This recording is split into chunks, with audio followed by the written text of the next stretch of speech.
o plano de estudos. Peço perdão ao atraso aí, pelos problemas que eu tive no notebook agora. Mas a gente vai começar agora a nossa quinta reunião. E hoje a gente vai começar a estudar este livro aqui, do Thomas Reid, Investigação sobre a Mente Humana segundo os princípios do senso comum, fazendo uma comparação aí com o problema do ceticismo em Hume. E hoje nós vamos apresentar o prefácio e a dedicatória e a introdução do livro, e das páginas 9 a 14. E quem vai fazer essa apresentação para a gente hoje vai ser a Aimee. Já está tudo ok aí para apresentar, Aimee? Eu só vou baixar o conteúdo aqui, que eu nem fiz isso ainda. Aí você quer que eu apresente, né?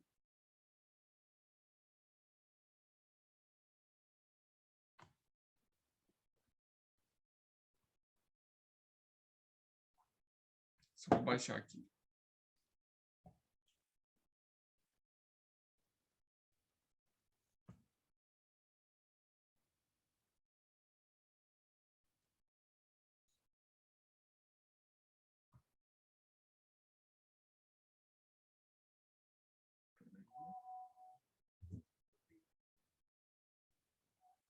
Eu acho que a Aimee não está me ouvindo.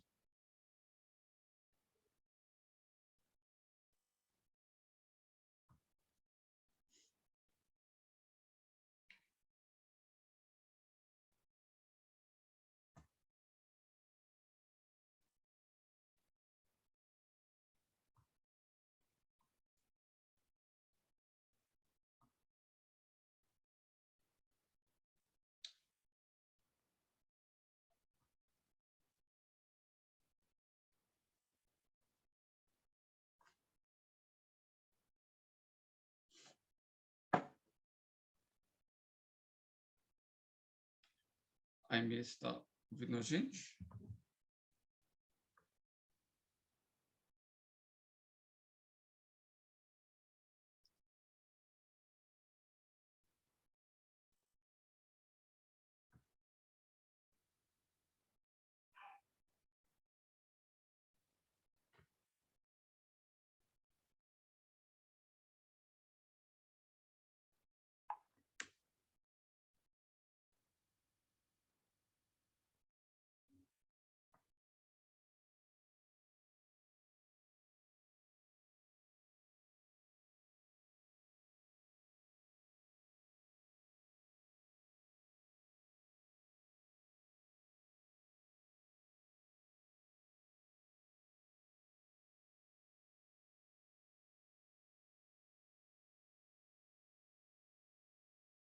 A Aimee vai entrar pelo celular, porque parece que está dando problema. Ela já vai entrar.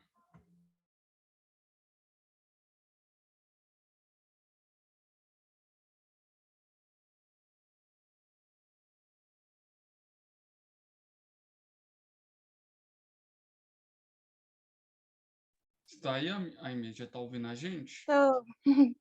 Agora estou. Vocês estão me ouvindo? Sim. Aí, se quiser... Desculpa, eu acho que era o meu computador. Tranquilo. Já pode começar. Já te dou a Tá. palavra, aí você pode organizar da forma como você achar melhor. Tá joia. Vou começar me apresentando. Eu me chamo Aimee Eduarda, né? Faço psicologia, estou no 5º semestre. E por causa da psicologia, eu também comecei a estudar filosofia, porque são áreas que se interligam, né? E o interesse surgiu justamente das reuniões que eu participava aqui no núcleo, né? Estudando Agostinho com o pessoal. Estou muito feliz aqui de ter a oportunidade de estar apresentando essa parte do livro, que eu estudo filosofia no INC, na tutoria filosófica deles, no Invisible College, com Pedro Dulce. E está sendo uma experiência muito legal. e o Tiago, quando viu, né, que os temas eram parecidos, me convidou e eu vou estar apresentando o prefácio e a dedicatória. Espero que vocês gostem, apesar da minha pouca experiência, tá bom? Então, pode passar o próximo slide.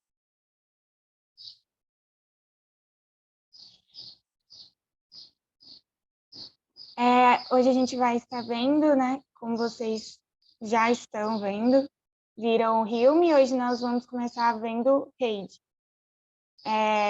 O ceticismo e a epistemologia do senso comum na modernidade. Eu não sei se vocês chegaram a ver os outros autores das teorias das ideias, né?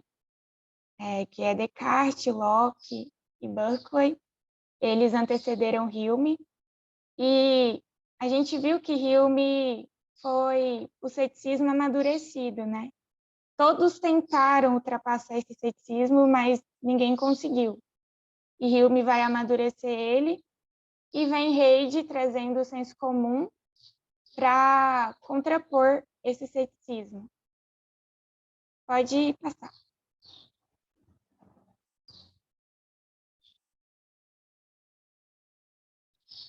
A obra que a gente vai usar é a investigação sobre a mente humana, segundo os princípios do senso comum. É um tema muito interessante, principalmente para mim, né, que vou lidar com a mente humana. Eu até estava comentando que eu pensava que a psicologia iria mais para esse debate filosófico sobre a teoria das ideias, mas dentro do curso eu venho percebendo que é algo bem mais da filosofia, essa questão de onde vêm as ideias, como funciona e tudo mais. Não sei se alguém também tem experiência na área, se estuda, mas é bem interessante falar, porque às vezes a gente tem uma expectativa e a realidade acaba sendo outra, né? O prefácio foi escrito pelo pastor Jonas Madureira e a dedicatória pelo Thomas Reid. Pode passar.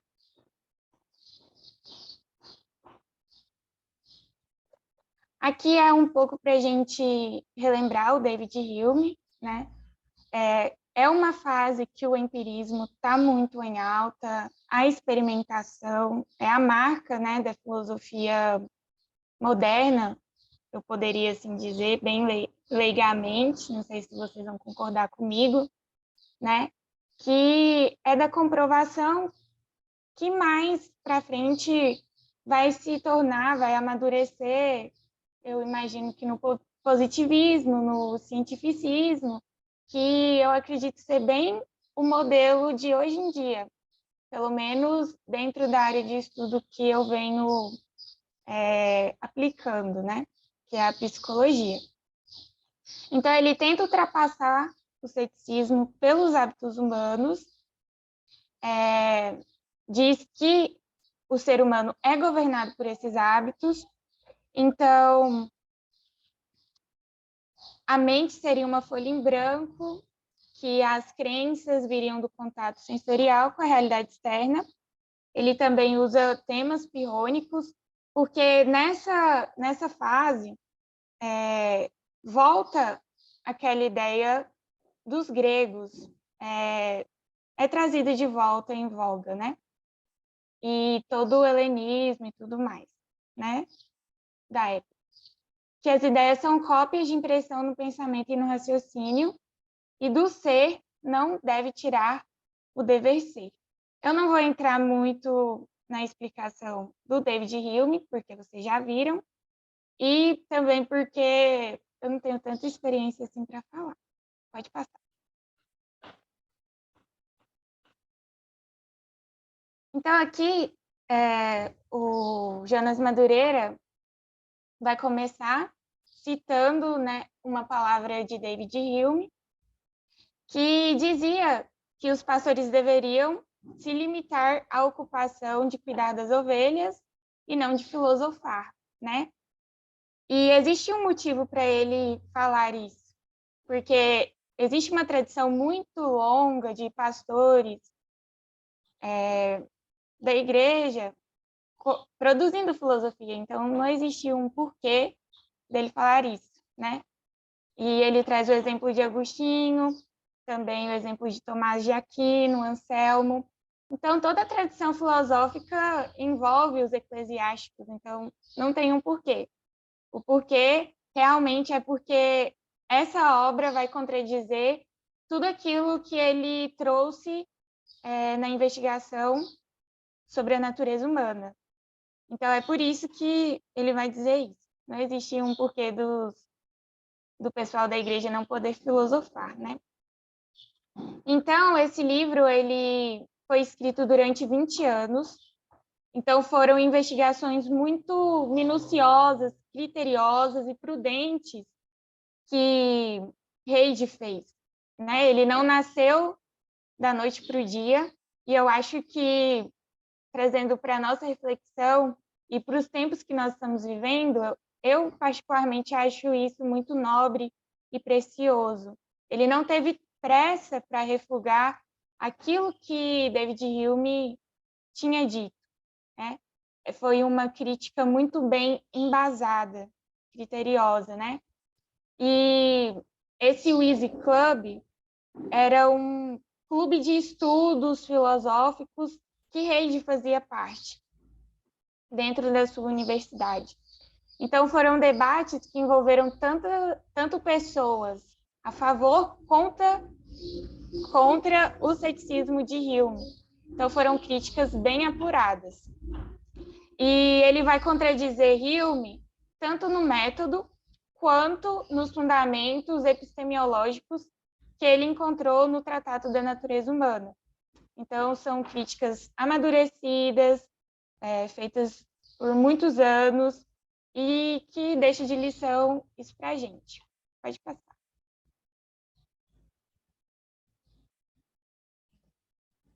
O contexto nasce, né, do debate contra o ceticismo de Hume, e o Jonas Madureira vai trazer para a gente 3 momentos muito importantes e muito decisivos da vida de Reid. Mas antes de entrar neles, eu queria trazer aqui um dado que nos foi apresentado, de que nas histórias de filosofia, Reid não é falado, né? E que eu vi nas aulas que tanto Reid quanto Jonathan Edwards, eles são marginalizados dentro da história da filosofia, e a gente acredita muito que é por causa da fé. Porque nos primeiros 100 anos da publicação de Reid, ele foi muito valorizado, muito famoso, e depois ele desaparece. E aí, como nos foi passado, e que eu quero passar para vocês, de resgatar essa veia, né, do senso comum, que é muitas vezes não tolerada no meio científico, mas que existem embasamentos, coisas dentro dessa epistemologia que são muito importantes para nós. E tudo que foi proposto e feito por ele estava dentro da comunidade dele. Não é uma filosofia feita sozinha, é uma filosofia feita em comunidade. E isso traz um valor tanto para o núcleo, né, da gente estudar em comunidade. Eu acho que faz muita diferença. Mas, continuando aqui nos 3 momentos da vida dele, a primeira é a formação. Ele teve uma formação muito rigorosa, com pessoas muito importantes, que foram influenciados por Berkeley, e que ele também, sucessivamente, vai ser influenciado por ele. Isaac Newton também determinou a sua metodologia, porque eles eram, de certa forma, contemporâneos, né? Então, tudo aquilo na física, que estava acontecendo na física, também influenciava a filosofia. Esse era o contexto que ele estava ali estudando e vivendo. E o terceiro ponto é o encontro dele com Nicholas Sanderson. Nicholas Sanderson era um cego que ele estudava óptica e geometria, e ele foi muito decisivo para Reid e para esse campo de estudo com as determinações dos sentidos e tudo mais, porque ele se impressionava de como aquele professor, né, em Cambridge, conseguia fazer tudo que ele fazia ainda sendo cego. Ele queria estudar sobre aquilo. O segundo momento da vida dele foi como ministro na Igreja Presbiteriana da Escócia, e foi nesse momento que ele começa a ler obsessivamente Hume. Então, mesmo estando em formação, mesmo ele estando dentro dos círculos de discussão, ele também estava praticando a sua fé dentro da igreja. E algo que é interessante é que a família dele eram de pessoas intelectuais e também eram de pessoas que serviam na igreja. E uma coisa não anulava a outra, coisa que às vezes a gente vê muitas pessoas falando, né? E resgatar essa tradição de que é possível um estudo rigoroso, intelectual e uma vida cristã, eu acho muito importante também dentro do nosso meio. Não sei o de vocês, mas do meu, às vezes isso não é tão valorizado. E o terceiro momento fala sobre ele como professor regente do King's College, que ele foi aprimorando as suas áreas de saber. Então, ele não era uma pessoa como Hume, que não conhecia tanto os saberes daquilo que ele estava falando, porque ele lecionava matemática, física, psicologia, filosofia da mente e muitas outras matérias que davam a ele a base teórica, o sustento para falar. Ele não falava indiscriminadamente, ele sabia daquilo que ele estava falando. E o segundo ponto da fundação do Easy Club, que era o Clube do Sábio, ou o clube uma sociedade de filosofia da faculdade, onde ele estava lecionando. Esse clube foi muito importante para a escrita desse livro. Foi dentro do debate em 20 anos, né? Do debate que eu digo não no sentido de debater, mas de discutir o assunto, que foi amadurecendo e que ele foi construindo ali as críticas. Não só a David Hume, como a Berkeley, a Locke e a Butler. Então, você vai ver, né, nos capítulos posteriores, principalmente na primeira parte, que ele vai destrinchar cada uma dessas teorias, refutando alguns dados delas, principalmente de Descartes, porque ele acredita muito que a teoria das ideias que vai levar ao ceticismo. Então, tudo que tiver a teoria das ideias levará ao ceticismo. Então, vai ter que abrir mão dessa teoria das ideias para poder construir algo que não leve ao ceticismo, que não chegue ao ceticismo. Pode passar.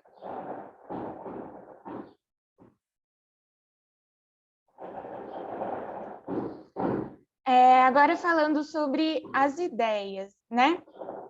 Essa obra ela quer buscar o fundamento real do conhecimento humano, porque todos os outros autores queriam saber os limites do conhecimento humano. E como Heyde era contemporâneo deles, existe esse fio condutor dessas filosofias. Qual é o limite do conhecimento humano? Esse livro ele passou por uma revisão cuidadosa de vários filósofos, alunos, pessoas de renome antes de ser publicado. Tanto que, na dedicatória, ele vai falar para o reitor, né, que se aquelas ideias não fizessem sentido para ele, ele poderia descartar.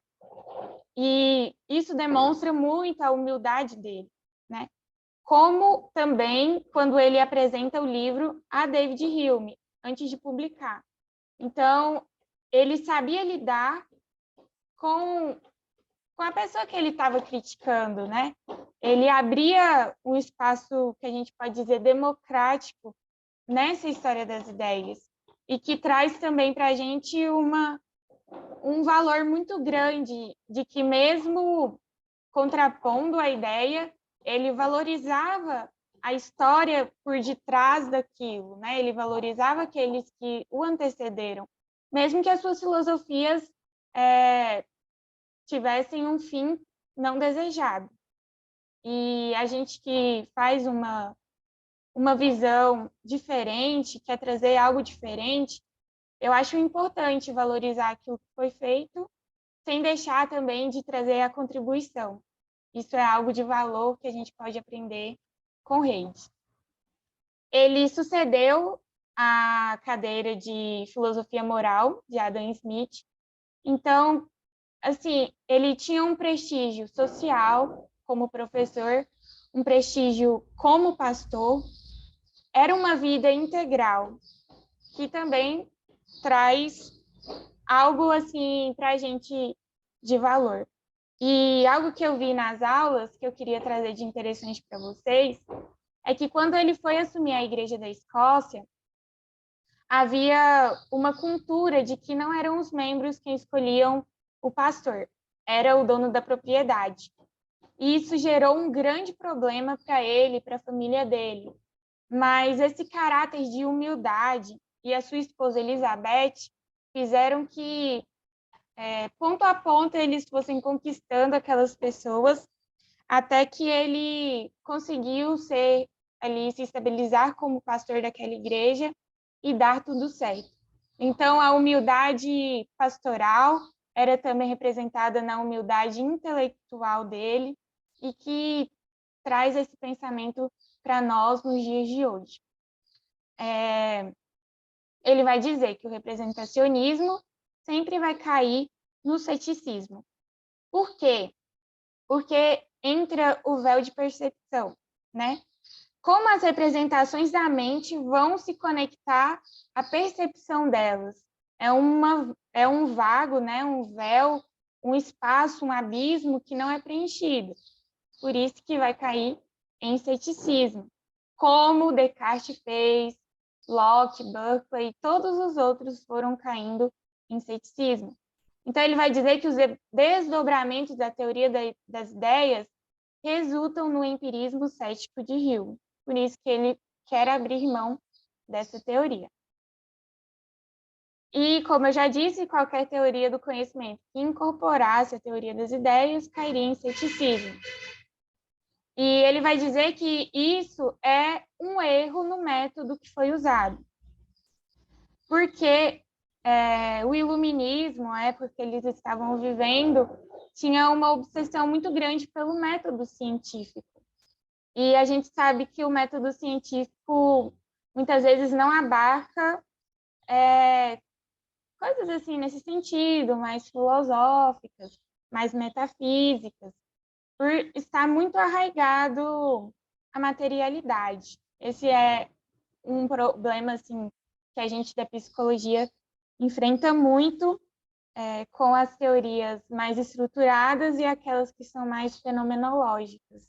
E não existe ainda um conceito concreto, por isso que há tantas abordagens de como olhar o ser humano, como entender a mente humana.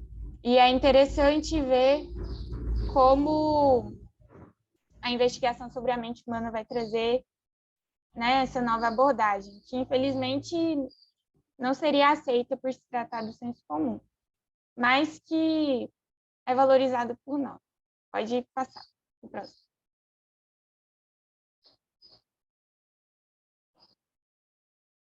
O método, né? Então, ele nos chama a atenção para repensar o método.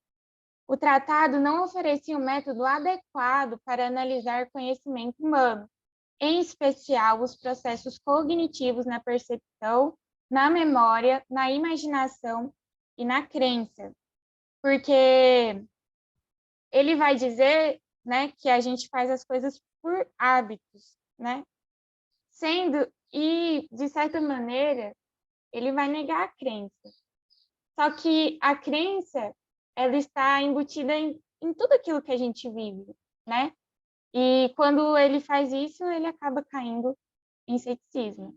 A delimitação do método para análise da mente humana, uma anatomia da mente. Então, o Reid vai propor fazer uma anatomia da mente, como se faz uma anatomia na fisiologia, enfim, nas ciências que são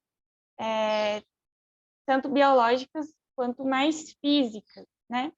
Essa anatomia da mente era para analisar o entendimento humano, usando os princípios matemáticos de começar do mais simples para o mais complexo, lembrando sempre de que isso fazia parte da vivência dele como professor, né? Ele estava ali dentro dessa área de saber, usando isso, e ele escolheu esses métodos para fazer a investigação sobre a mente humana. Ele escolhe analisar os 5 sentidos: o olfato, o paladar, a audição, o tato e a visão. E é interessante como a neurociência vai trazer também nesse ponto de vista, né? De que não seriam os órgãos que captam, não seriam os órgãos que enxergam, por exemplo, o olho não é o olho que enxerga, mas a mente, né? Porque muitas vezes a pessoa tem ali o órgão, mas não consegue enxergar por um problema no cérebro. Então, a tradição, eu poderia dizer que essa tradição, né, de uma psicologia mais arraigada nos processos mentais, cerebrais, começa aqui, tem raiz aqui também, com certeza ele tem alguma contribuição dentro disso. E se vocês quiserem participar, falar alguma coisa, me interromper, fiquem à vontade. É que eu não falei antes, mas podem ficar à vontade, tá bom? O desejo do Jonas ao publicar essa obra, né? Uma obra que ele até comentou durante os nossos estudos, num post do Pedro, é uma obra que realmente não vai ser de interesse de todo mundo, não vai ser muito comprada, mas que traz essa nova perspectiva para a gente, que muitas vezes a gente não tem contato. Então, é de grande valor isso que ele está fazendo, de publicar essa obra por amor à igreja, por amor aos estudiosos. E no desejo do editor dele, quando ele vai falando, isso fica muito claro, né?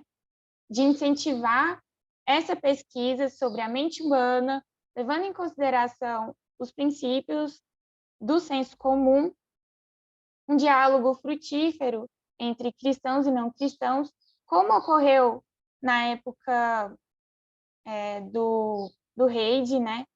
Que ele dialogou, ele não brigou, né? Ele ouviu e também foi ouvido por David Hume, e isso é de grande valor. E ajudar os jovens a, dentro dessas pesquisas, não terem que abrir mão da sua fé, do amor pela sabedoria, a sabedoria verdadeira, a sabedoria bíblica, que leva em consideração a fé. Então, isso é muito interessante e de grande valor para a gente. Pode passar.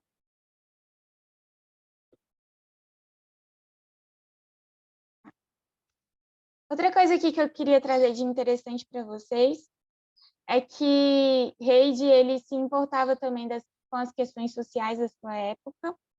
Ele era um abolicionista, ele era sensível, escreveu sobre política, escreveu sobre poder.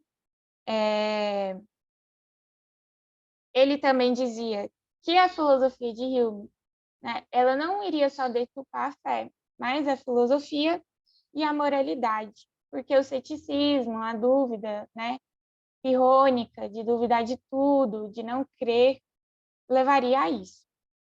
Isso foi algo que eu fui vendo assim nas aulas e que eu queria trazer de diferente que não vem falando no livro, né? Agora, entrando na dedicatória que ele faz ao conde, né, reitor da universidade, e ele propõe uma nova visão sobre o entendimento humano, diferente daquela que havia sido popularmente difundida por Descartes, Malebranche, Locke, Berkeley e Hume. Então, é como se ele tivesse ali no centro da questão, né? Imagine algo que está muito em voga e vem alguém contrapondo. É muito sério.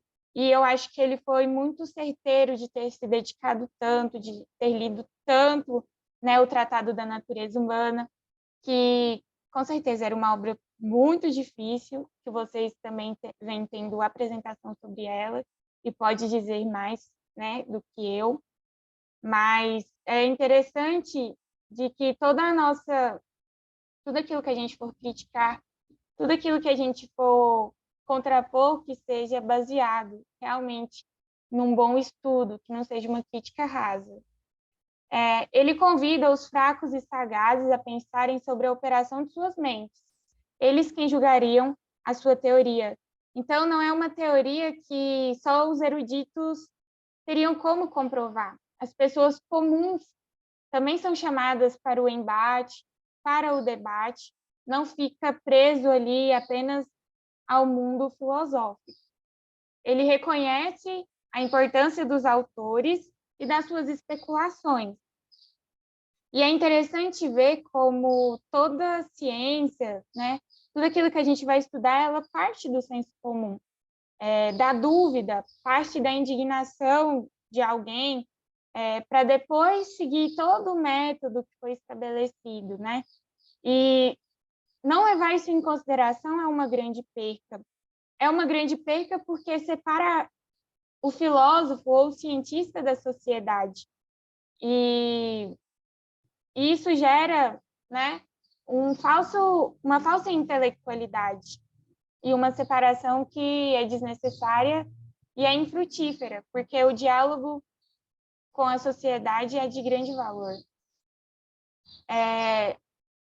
Ele vai falar também que as descobertas, elas existem e tem aqueles que as encontram, os que amadurecem e os que são responsáveis por darem à luz. Então, dentro da descoberta, cada um tem o seu papel. Então, ele valoriza toda aquela tradição, mesmo refutando ela, ele continua valorizando, porque é assim que a ciência é feita, né? De tese, antítese, para gerar a síntese, né? Usando aí o método dialético como exemplo.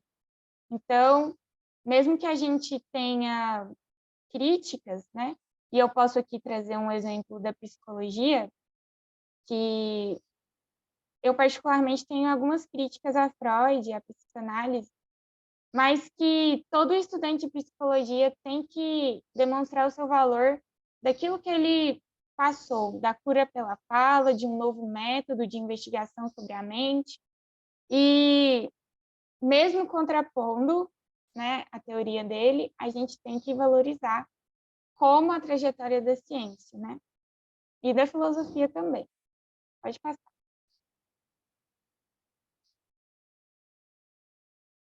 Então, esse livro, existe um motivo dele existir, foi para contrapor, como eu já havia dito, o Tratado da Natureza Humana, que usava os princípios de Locke. Reid vai dizer que ele construiu um sistema cético que não abre qualquer espaço para que se creia em qualquer coisa além do seu contrário. Então, tudo aquilo que ia produzir seria, de alguma forma, negativa, né? Não poderia afirmar sobre. E isso é um grande problema. Ele coloca em questão os princípios sobre os quais estava fundamentado esse sistema. Então, ele vai colocar em questão, né, duvidar ou trazer um novo olhar sobre aquilo que já estava determinado. E eu acho que é um dos principais papéis nossos como estudantes, é de contrapor aquilo que está em voga, de criticar o ceticismo.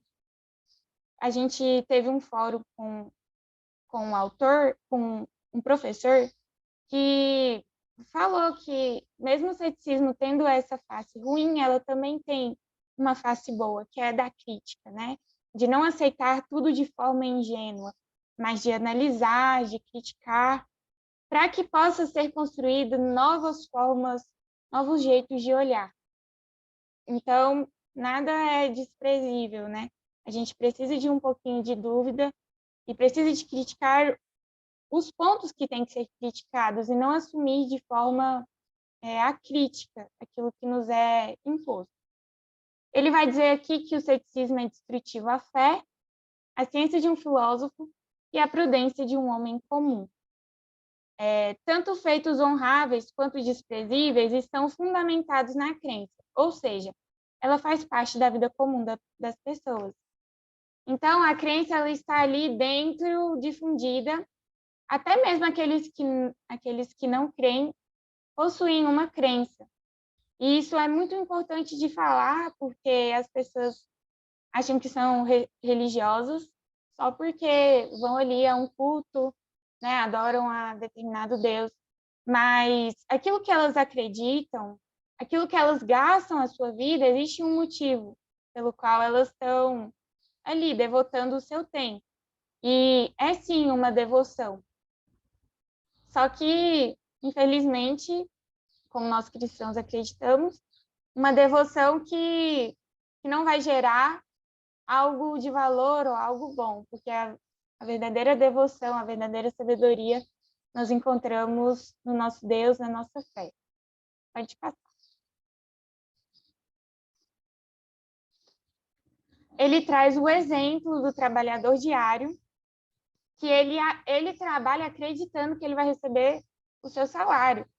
E também esse autor desse sistema cético, né, que é Hume, Locke, Descartes, Berkeley e todos os outros, eles escreveram crendo que eles seriam lidos. Existe uma fé por detrás. Por mais que não seja explícita e por mais que ela seja negada, ela está ali na vida deles. E creio que seria útil à humanidade e que traria frutos para a discussão. Senão eles não teriam gastado aquele tempo, senão eles não teriam escrito sobre aquilo. Então, tudo que a gente faz, por mais que não seja explícito, existe uma fé por detrás. A fé nos move, o acreditar, né? Não, muitas vezes não uma fé religiosa explícita, mas do coração, né?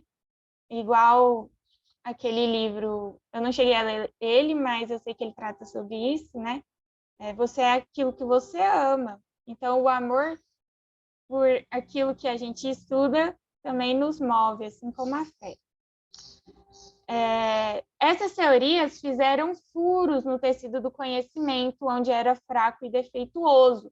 E a proposta de Hume é de remendar, né, e fazer disso algo mais sólido e mais firme para a construção posterior.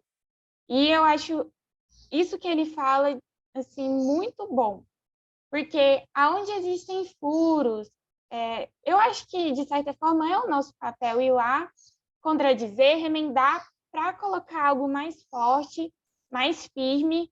A gente que tem uma tradição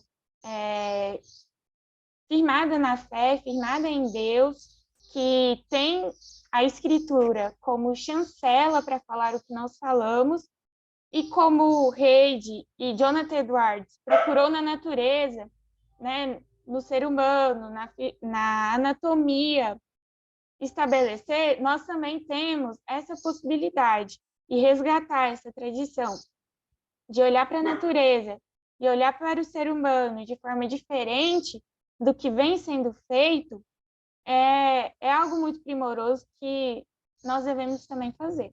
Pode passar.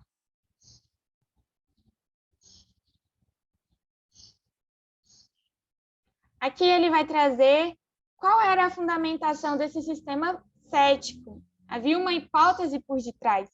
E essa hipótese era justamente isso que ele queria refutar.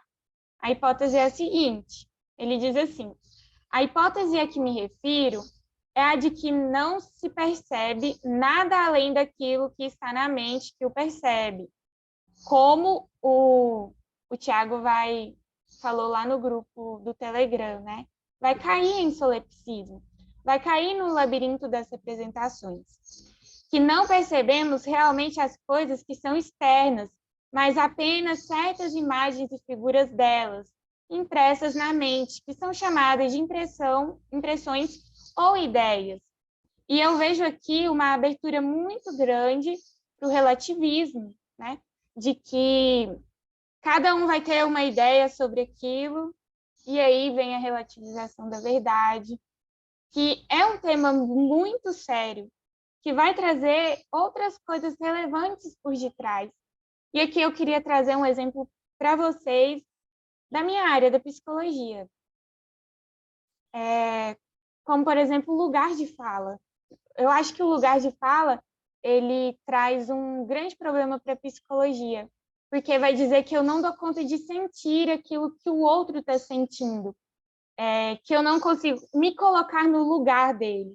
E trazendo, né, a visão antropológica bíblica e de Deus, algo que eu estava meditando ontem com o professor, é que será que Deus não nos deu essa capacidade?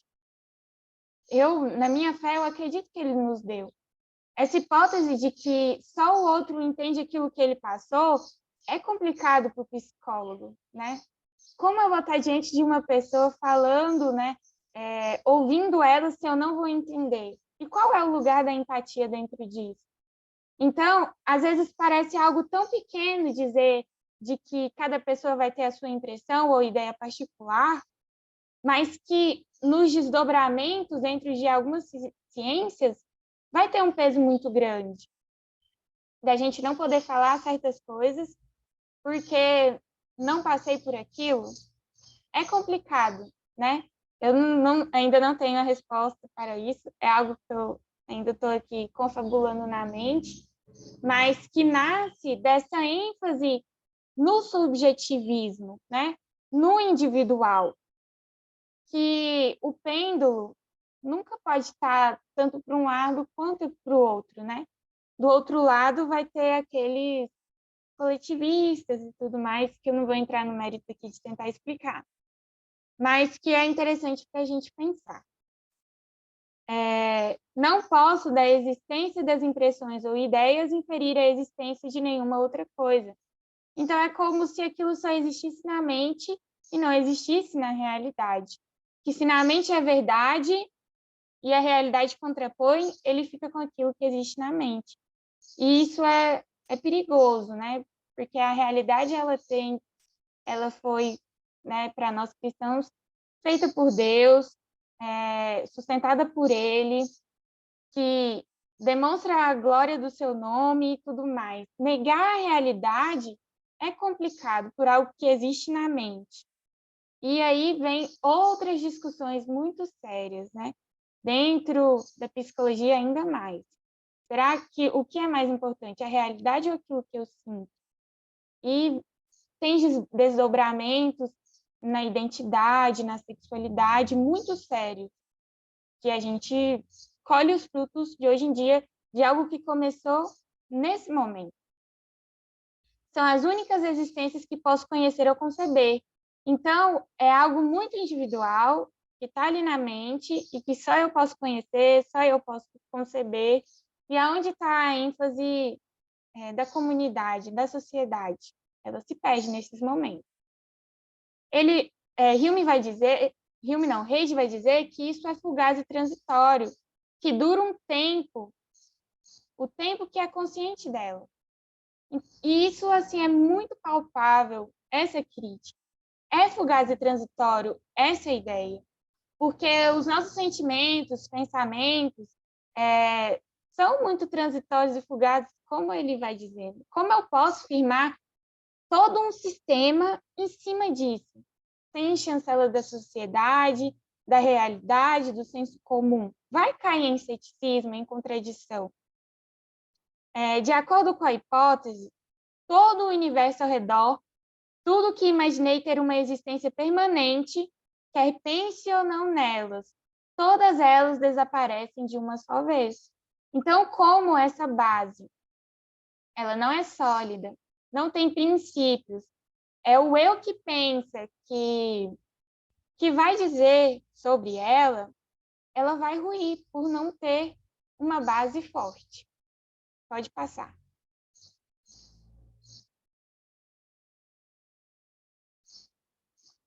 Então, a única coisa que ele pode fazer é abrir mão dessa hipótese. Ele precisa anular essa hipótese da teoria das ideias para poder fazer algo a partir de outras bases, porque, como eu já havia dito, tudo que vem da teoria das ideias vai gerar o ceticismo, segundo Hegel. Porque essa hipótese ela anula a filosofia, a religião, a virtude e o senso comum. Então, abre mão dela e se volta para um novo tipo de investigação. Uma nova proposta, os cinco sentidos, investigação empírica da sua própria mente, né? Então, o que ele vai usar? O empirismo, aquilo que estava, né, que ele era contemporâneo daquilo. Ele vai fazer a sua investigação da sua própria mente. E aqui eu acho que entra também o elemento da fé de pensar que, assim como ele examinou a sua própria mente, todos poderiam examinar e julgar essa sua teoria, né? Não posso, da existência das impressões e ideias, inferir a existência de nenhuma outra coisa.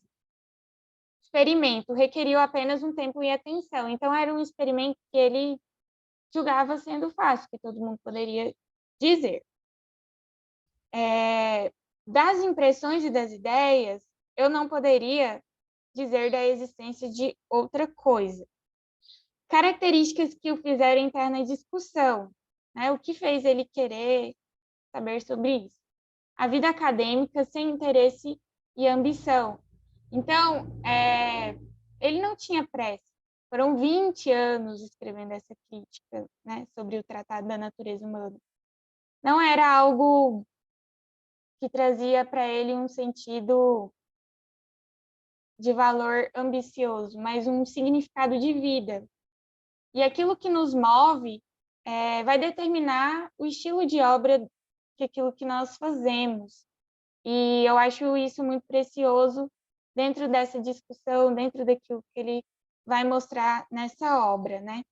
De que a nossa vida acadêmica ela precisa de um propósito, de um significado. Se ela é feita, como eu venho aprendendo, diante de Deus, de joelhos, levando em consideração as escrituras, ela vai ter reverberação diferente daquela que nega a crença, nega a fé, nega a chancela do mundo, a natureza. Vai ser diferente, né? Não vai ter os mesmos princípios, o mesmo cuidado e vai cair, às vezes, em ceticismo, em niilismo. E ele traz um sentido e um significado para essa busca por esse novo método, por essa nova investigação da mente humana, por essa nova teoria daquilo que perpassa as ideias, as impressões, as percepções. Todo o texto passou pela mão dos seus alunos e ele foi ali compilando nesse trabalho demorado e árduo. E também a sua inclinação pela especulação. Uma das coisas que eu acho que a gente mais aprende é de que o cientista precisa de ter curiosidade, né? O filósofo, e tudo aquilo que a gente conhece precisa da curiosidade, da especulação para acontecer, da dúvida, né? E é interessante ele falar isso. Foram esses 3 princípios que o moveram. Uma vida acadêmica sem interesse e ambição, os jovens que ele era professor e a especulação que ele fazia. Pode passar.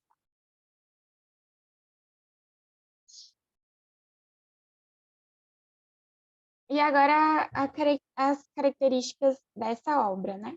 Ela passou por uma compilação de anos, por alunos, pela Sociedade Privada de Filosofia e por esse reitor a qual ele dedica essa obra. Ele não queria publicar a obra, mas seus amigos foram encorajando ele, foram animando ele de publicar, até que ele publicou.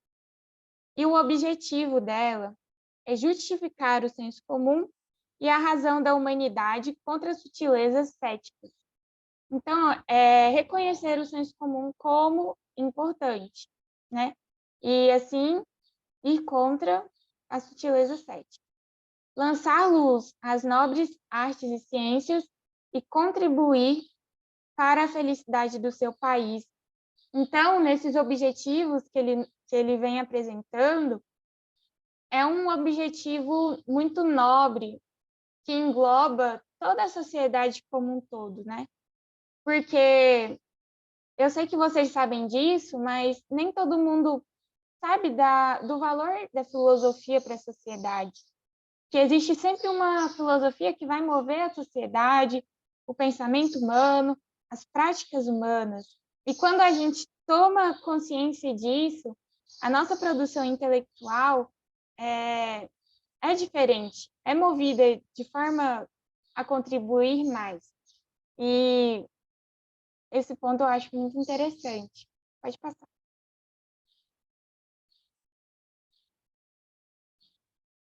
Finalizando aqui, com uma citação do Thomas Reid, né?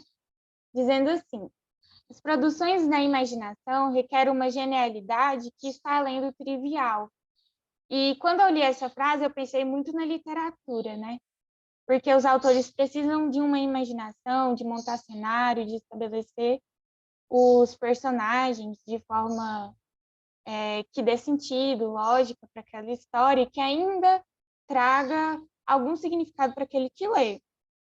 E aí ele diz: mas os tesouros do conhecimento geralmente são enterrados a fundo e podem ser alcançados por aqueles capazes de escavar com trabalho e paciência.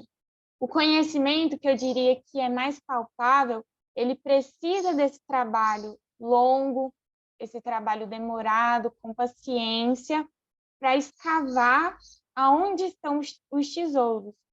Porque às vezes a gente vê muitas coisas que não são tesouros. E não nos detemos a realmente ir a fundo, a cavar para procurar, porque os tesouros eles estão escondidos. Estes tesouros do conhecimento humano Deus nos deu e que a gente precisa procurar. Embora não tenha tantas asas para voar, né? Às vezes é aquilo de demorar 20 anos para refutar uma tese, né? De ter o seu livro ali e de ainda ter a humildade de passar pelas mãos, né, de David Hume. Realmente, assim, a história de Thomas Reid, para mim, foi uma lição muito agradável de ser estudada. Pode passar.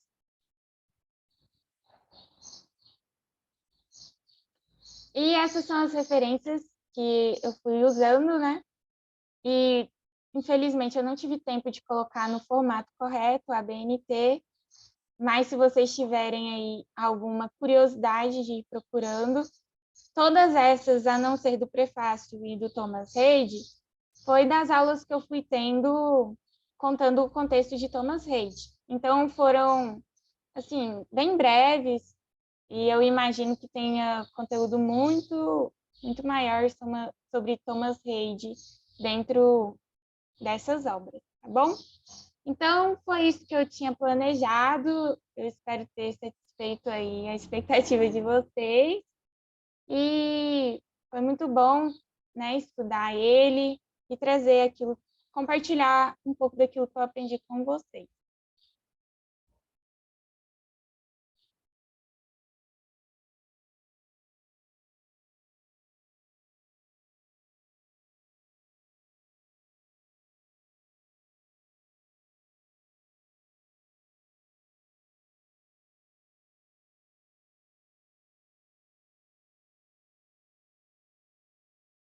Nossa, um segundo aqui, gente. Um monte de tela aberta e eu tô com confusão aqui.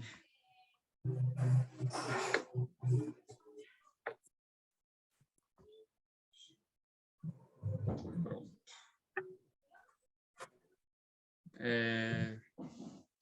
Aimee, obrigado pela apresentação. Você trouxe, agradeço. Pessoal, quem quiser fazer algum comentário, está aberto, e perguntas também. E a gente vai conversando sobre o tema. É isso daí. Acho que alguém levantou a mão.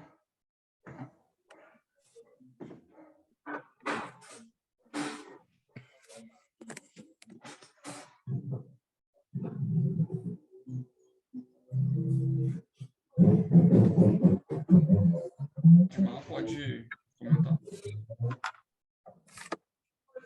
Bom dia. O Kenneth estava com o microfone ligado antes de mim. Eu não sei se ele quer falar alguma coisa. Não, né? Ok, então. Primeiramente, só já demonstrei isso um pouco pelas palmas, mas dizer com palavras. Aimee, meus parabéns pela apresentação. Achei bem interessante aquilo que você trouxe para nós hoje. Muito obrigado por isso. Obrigado pela análise. E aí eu quero contribuir com alguns comentários e com uma pergunta para nós pensarmos um pouco todo esse processo. Bom, em relação aos comentários que eu tenho a deixar em relação à tua fala, eu queria dizer que a forma como apresentaste, tanto a dedicatória como também o prefácio do livro, ela indica principalmente o quão boa, ou pelo menos ela nos dá um bom preparo daquilo que veremos a seguir dentro da obra. E aí, uma vez que começando bem toda essa fundamentação, toda essa exposição que, no caso, o pastor Jonas Madureira fez, e também, após dela, dedicatória, acredito que o que veremos daqui para frente é algo bem primoroso nesse sentido. E é interessante que eu queria fazer alguns comentários em relação a algumas coisas que você pontuou, e destacando aqui que, assim, é interessante ver o quanto que, e aí tem um livro do pastor Tim Keller, eu citei ele na semana passada, que é Deus na Era Secular, quando ele cita o fato de você ter fato dessas pessoas que dizem, eu não creio em Deus, mas ela assume, uma vez que ela assume que eu não tenho uma crença, ela já está tendo uma crença. O que pode ser comparativo a algo que o próprio pastor Jonas Madureira aponta, quando ele faz uma análise comparativa entre o Teatro do Absurdo, do Samuel Beckett, e também o logocentrismo do Derrida. Quando ele fala o seguinte, no conceito de que, olha, o Beckett querendo construir toda uma obra sem lógica, e tu trouxe o apontamento da literatura no finalzinho da tua fala, e aí eu faria só um adendozinho a mais, não quer dizer que seja um problema, só um adendozinho a mais, a não ser que você seja Samuel Beckett. Por quê?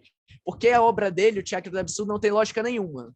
A intenção dele é construir uma obra que você não tenha necessariamente uma lógica dentro do todo que, como você apontou, a literatura necessita de você ter uma lógica, de você ter um sentido para que aquela obra fique bem clara. E aí, nesse sentido, eu faço esse apontamento mais como uma provocação e interessante de que, apesar dele também se propor dentro de sua escrita, ele ter toda uma escritura que foge daquilo que vemos normalmente dentro de uma obra literária, ele mantém uma escritura, por mais que essa escritura dentro de uma lógica não seja entendida, o sentido não seja bem claro, o sentido linguístico da coisa como um todo. É interessante que ele e outras pessoas, engraçado como eles tentam sair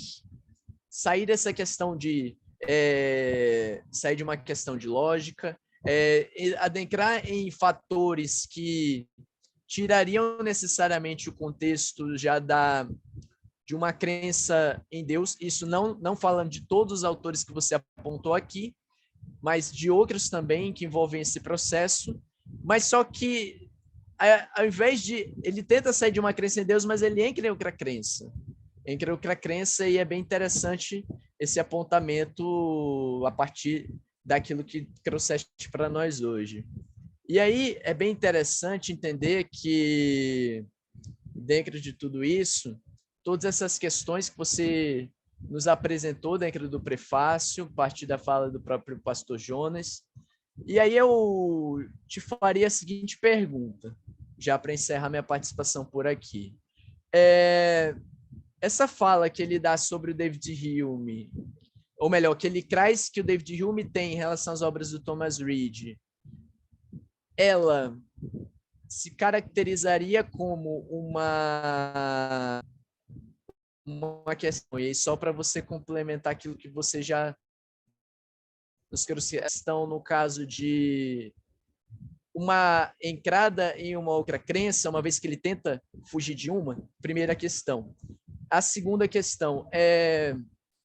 Semana passada nós falamos um pouco sobre o David Hume examinando um pouco o ceticismo quanto ao sentido, o ceticismo quanto à razão. No teu caso, e a partir da tua leitura psicológica da coisa como um todo relacionado com a filosofia, você vê as duas coisas como separadas? Essa leitura dos sentidos de uma leitura da razão? Então, sobre a primeira parte, eu não vou saber te responder, Tá porque bom. eu não sei aquilo que... Eu sei que Hume vai apontar algumas coisas a Heide que ele tinha entendido errado da sua teoria, mas eu não sei te dizer o que ele apontou, né? Sobre a segunda parte, é se eu entendo... Você pode repetir para mim se eu Vamos lá. entendo? Ceticismo, se você entende essa leitura dos sentidos, distinta da leitura da razão. Se você vê as Tá. coisas como separadas ou como atuando juntas dentro desse processo de formação das impressões dentro da mente humana. Então, eu tendo a acreditar na integralidade do homem. Tanto que a teoria psicológica mais comportamental não me agrada tanto. Eu tendo mais a... Eu não conheço ainda as fenomenológicas, eu estou entrando agora neste assunto. Mas é interessante que a cognitivo-comportamental ela vai trazer esses dois arranjos, tanto do comportamento quanto dos pensamentos. E eu tendo a acreditar que tanto a razão quanto a percepção elas são unidas. Só que é aquilo. Eu gosto muito de neurociência. O aparato cognitivo é o principal. Se o órgão tiver... o órgão pode ser perfeito. Mas se na mente tem alguma coisa que não está certa, a pessoa não consegue enxergar, falar e tudo mais. Mas é algo integrado. Não é algo assim, separado. Uma coisa leva a outra, entendeu? Por exemplo, eu poderia trazer o exemplo da cosmovisão. O ambiente que você vai ser criado vai determinar a forma como você vê o mundo. Então, é uma coisa ligada à outra, não de forma uma coisa superior à outra, entendeu? Mais interligado. Algo que vai levar aquilo. Então, a percepção ou o ambiente que você foi criado, aquilo que você lê, aquilo que você escuta, vai determinar como você pensa, como você age no mundo.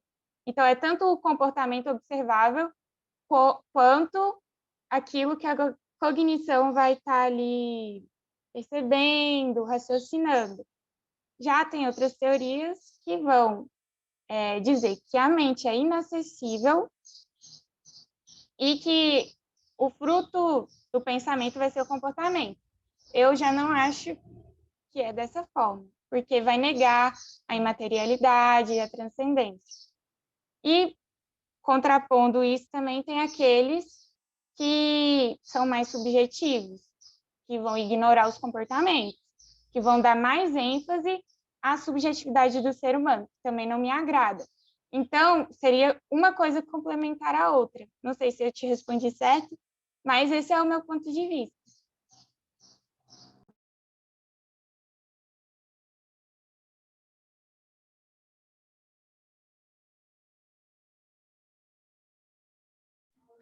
Tem um debate rolando aqui no chat. Acho que dá para ler, né? Deixa eu ver aqui. Vamos lá. A Ingrid começou aqui, né, comentando. É interessante também pensar o que é sentido com base em que estamos compreendendo este conceito, porque sentido não pode ser confundido com linearidade argumentativa. Aí eu comentei, se as ideias e as sensações são separadas, né, comentando que o Vladimir estava falando, perguntando se ele está querendo saber sobre isso, né? E aí eu comentando sobre o comentário da Ingrid, sentido está se referindo às impressões retiradas das sensações, tirando a definição diretamente do Hume e do próprio sentido filosófico trazido pelo empirismo, né? Que estava circulando na época. Né?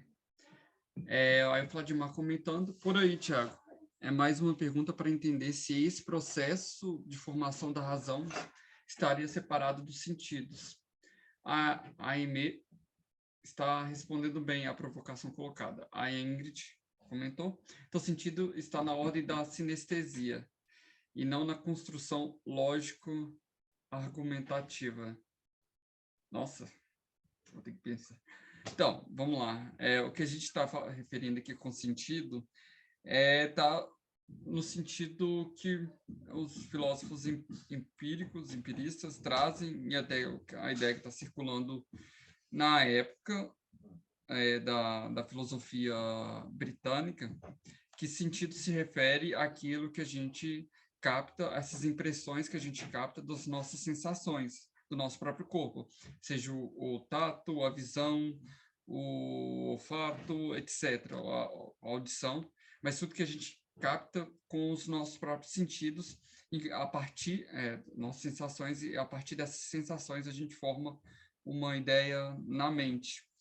Em suma, seria isso. Eu não entendi bem o que você está querendo referir com sentido, Ingrid, se você quiser comentar. Não, Thiago, é isso mesmo, respondeu direitinho, é porque eu estava realmente entendendo e equiparando a sentido e pensando que ele poderia estar atrelado à questão da sinestesia, a questão das sensações mesmo, e de fato como você explicou, ao invés de estar ligado à lógico-argumentação, porque essa questão do sentido ligado à lógica argumentativa é o que a gente tem atualmente. A gente vai construir o sentido com base no que o autor está argumentando, a partir de uma linearidade argumentativa. Mas aí, como você resolveu, tirou minha dúvida, valeu. Entendi. Não é uma questão que eu... É por isso que eu não tinha compreendido direito, porque eu não estava... eu não analiso a ideia de sentido atualmente, né? Estava tendo mais em mente o que estava circulando naquele período.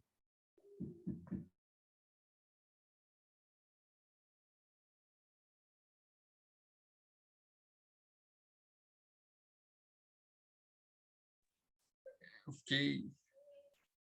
eu também ainda estou tentando entender, Matheus. Se quiser explicar melhor, Ingrid, essa ideia que você trouxe.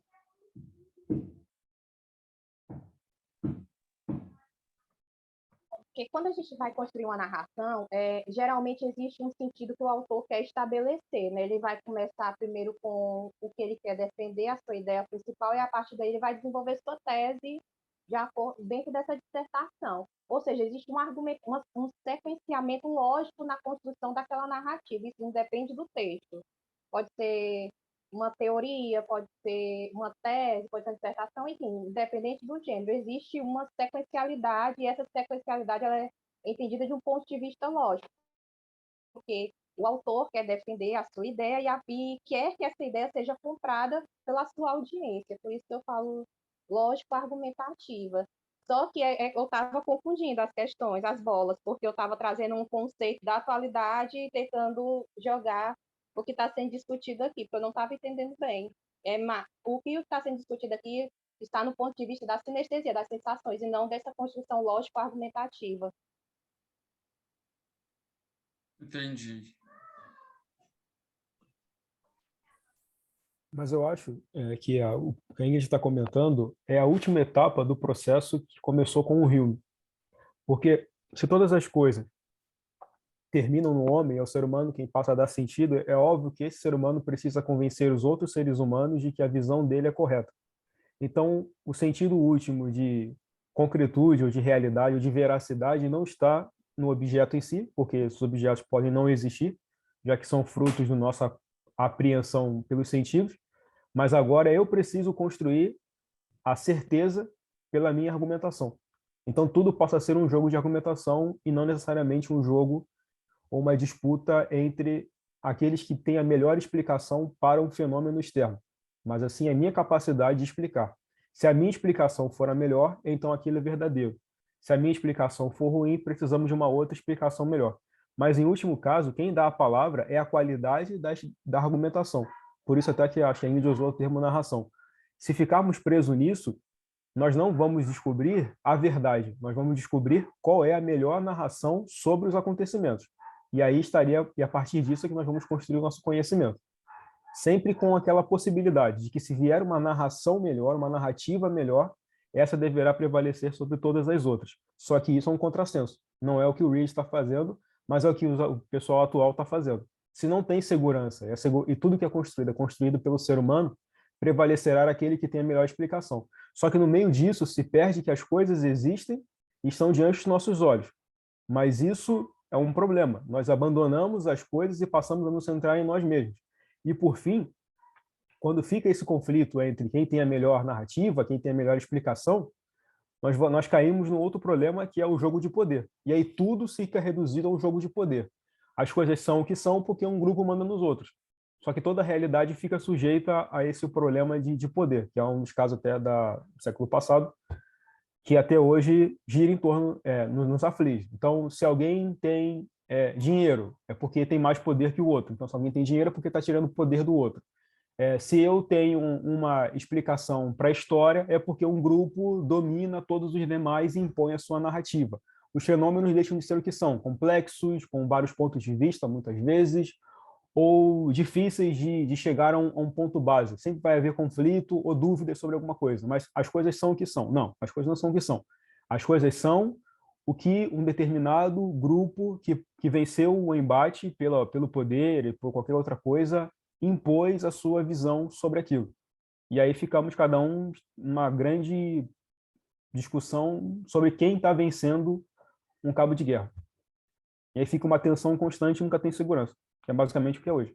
Eu vou dizer, o céu é azul. Mentira, você está dizendo que é azul porque você é branco, é preto, você é brasileiro, você é europeu, e aí, mas o que você está discutindo se o céu é azul? Não, não, o céu não é azul, isso é uma impressão sua, está me irritando, aí vá, briga, aí já viu. A parte disso eu não vou avançar porque eu teria que entrar no nosso debate político eleitoreiro, que é só um dos desdobramentos mais patéticos dessa discussão dos seres humanos hoje, que não mais preocupado com as coisas como são, mas em tudo eu acho, ou o meu grupo acha, e no fim ninguém acha nada, porque ninguém chega a um consenso. Ou quando chega é um consenso de culpados. E aí acabou a discussão e vira mais uma briga de foice.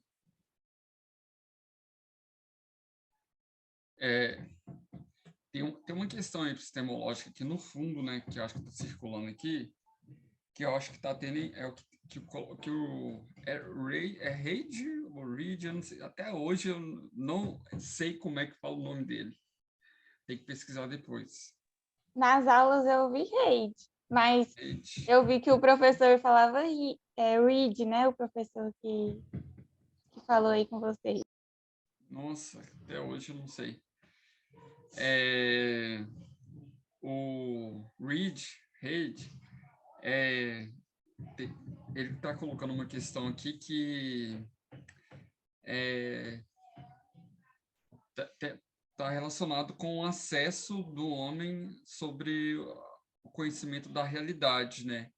O que o Reid parece estar questionando é que o indivíduo, ao acessar a realidade, ele não teria um acesso direto ao objeto, às coisas. Mas, segundo a teoria das ideias, ele tem acesso a essas impressões das coisas, ou seja, uma ideia da realidade. Em tese seria isso, né, Aimee? Eu acredito que sim. Pelo que eu compreendi, né?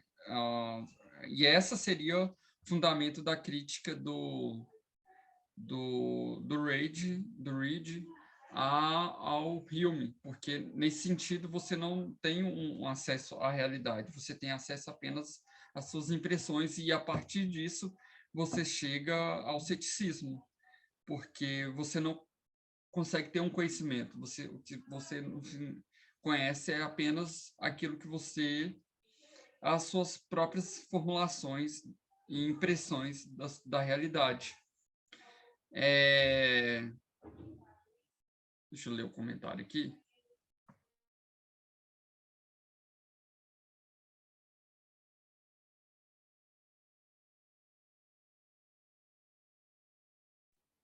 Enfim, então, nesse sentido, parece que o Reed ele aponta para um realismo, né?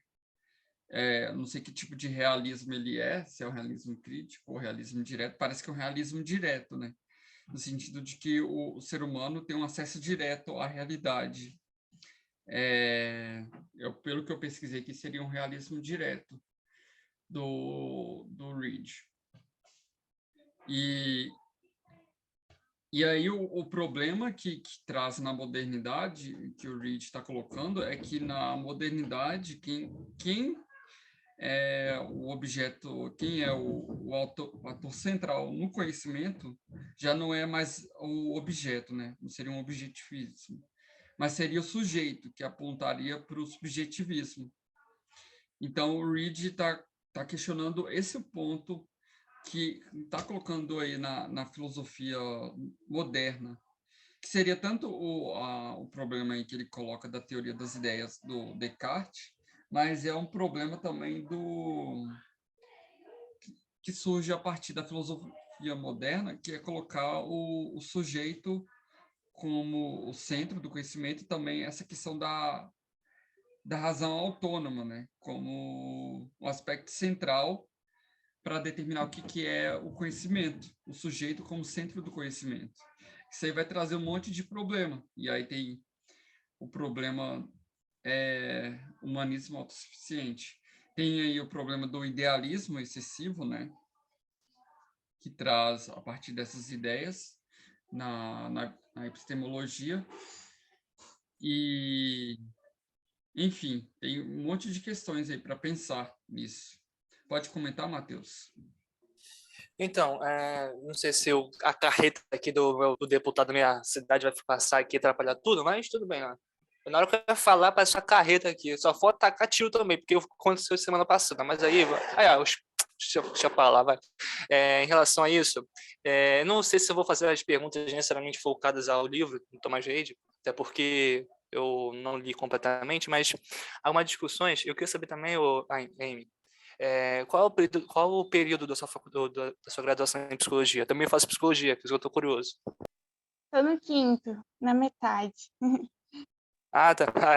Então, eu não vou conseguir dizer o que eu estou, porque eu vi transferência. Aí eu estou meio confuso, né? Não sei se eu estou no 6º, no 7º, no 8º, no 9º, não sei, não. Só sei que estou existindo. Então, estou meio confuso em relação a isso. Mas já tive terapia cognitiva, já tive abordagem fenomenológica existencial, humanista, no caso, como eles diziam, e achei interessante em relação a isso. Na verdade, você colocou várias questões interessantes na sua explanação, que eu acabei esquecendo algumas. Uma, por exemplo, a questão do lugar de fala, que eu acho muito interessante, e que não sei se necessariamente está em volta Tiago, não sei se necessariamente está em volta ao tema da questão do que a gente está tratando hoje. Então, não sei se eu vou falar agora, para depois não, sei lá, não estou falando do tema, então melhor não sei, né? Aí, e outras questões também. Então, que, por exemplo, a questão da neurociência, aí não necessariamente não sei se eu vou falar agora, porque não sei se faz sentido ao tema, né, Tiago? Então, se qualquer coisa, a gente fala depois. Se quiser comentar, pode comentar, Matheus. Só rapidamente, depois a gente fala melhor, eu acho que é interessante isso. Eu até esqueci um pouquinho. Meu gato tá arranhando, peraí. Meu gato tá arranhando o sofá.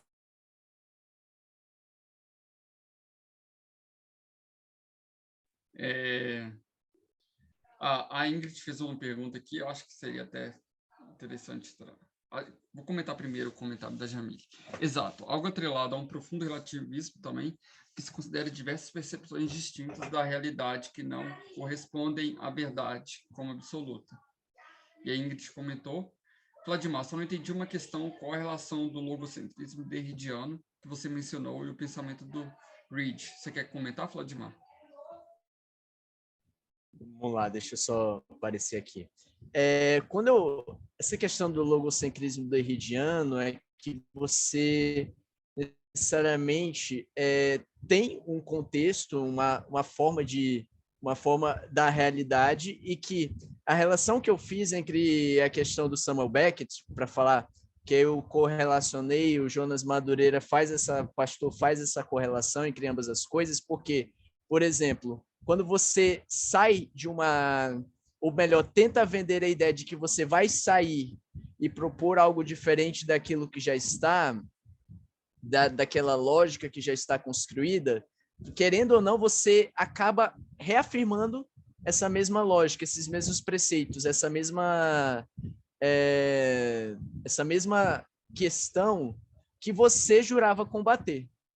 Você jurava combater, e nesse sentido, assim, a correlação que eu fiz mais foi com essa questão do Samuel, foi entre o Samuel Beckett e também em sua obra Teatro do Absurdo e essa questão do logocentrismo, mas é mais uma questão de entender um pouco essa questão de que, às vezes, eu quero propor, de que eu quero ir para um ceticismo, eu quero ser cético, tudo mais, para mim eu tenho que duvidar de tudo, só que aí, nesse sentido, você acaba caindo em outro problema, se você quiser levar essa questão às últimas consequências. Então, nesse sentido, Ingrid, é que eu busquei relacionar ambas as coisas, principalmente em relação à fala que nós tivemos na semana passada.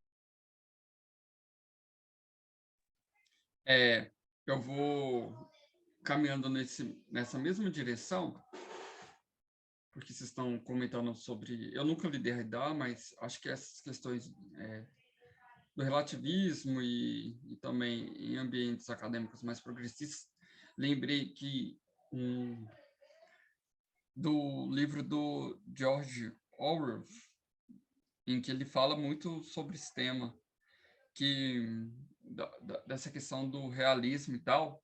Eu até peguei um trecho aqui, que eu trouxe, em que há um debate,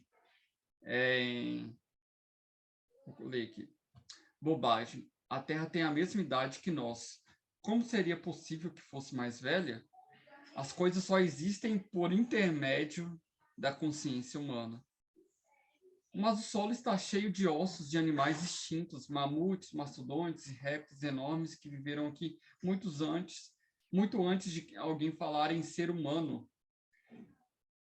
E alguma vez você viu esses ossos, Winston? Claro que não. Eles foram inventados pelos biólogos do século XIX. Antes do homem, não havia nada. Depois do homem, se sua extinção vier a ocorrer, não haverá nada. Fora do homem, não há nada. É um debate entre o Winston e outro personagem que eu esqueci o nome aqui, mas que acho que é o O'Brien, que seria um teólogo, né, que está tentando defender essa ideia de que a realidade só existe dentro da consciência humana. E dentro da obra de 1984, isso é basicamente o fundamento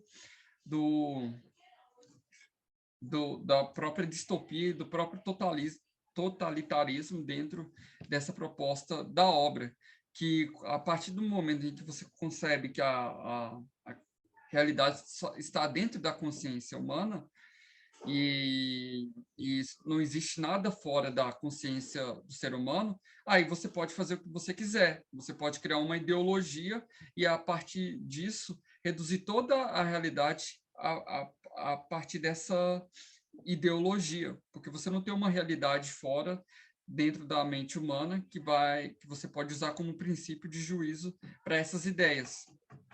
E aí você pode fazer o que você quiser, você pode falar o que você quiser. E aí é interessante que tem um experimento interessante dentro dessa obra de 1984, que parece que ele está literalmente usando aquele argumento do gênio maligno do Descartes, em que o gênio maligno, né, o Descartes usa esse experimento do gênio maligno, em que o gênio maligno ele pode, vamos dizer assim, ele coloca as impressões, as ideias dentro da mente humana, e aí esse gênio maligno literalmente pode, a partir desse argumento, você pode afirmar que tudo ao redor de você é uma pura ilusão. A matemática é uma ilusão, a realidade é uma ilusão que é criada dentro da mente humana. Isso não existe, na verdade, mas é o gênio maligno criando essas ideias dentro da mente humana. E é literalmente isso que parece a figura do Estado dentro do livro de 1984. É o Estado que está criando uma realidade dentro da mente das pessoas, e não existe uma realidade fora, então é o Estado que está controlando toda a realidade a partir principalmente dessa perspectiva ideológica de que a consciência só existe dentro da mente humana. E isso como uma base de um totalitarismo. Eu acho bem interessante que é tudo baseado meramente nessa ideia de que a gente não tem acesso direto à realidade. Mas tem um Posso ponto, Thiago. comentar essa fala? É que todo mês a gente escreve um texto, né, no Invisible College. E eu escrevi um texto que o tema era assim, da poesia distopia. Porque ele é tipo assim, a cronologia que eu quis estabelecer, né? As coisas ficaram muito materiais, veio a ideia da utopia como poesia e depois ela foi virando uma ideologia até virar uma distopia, porque a ideia do pêndulo, que foi muito para o outro lado, e né, nessa loucura, nesse sonho, acaba se tornando totalitário. É bem interessante ver como isso é bem comum na modernidade. E quando a gente estava estudando sobre o gênio maligno e tudo mais, eu lembrava... Eu não li 1894, 84, não sei, esse livro, mas eu me lembrei muito dessa ideia, desse livro, bem interessante mesmo.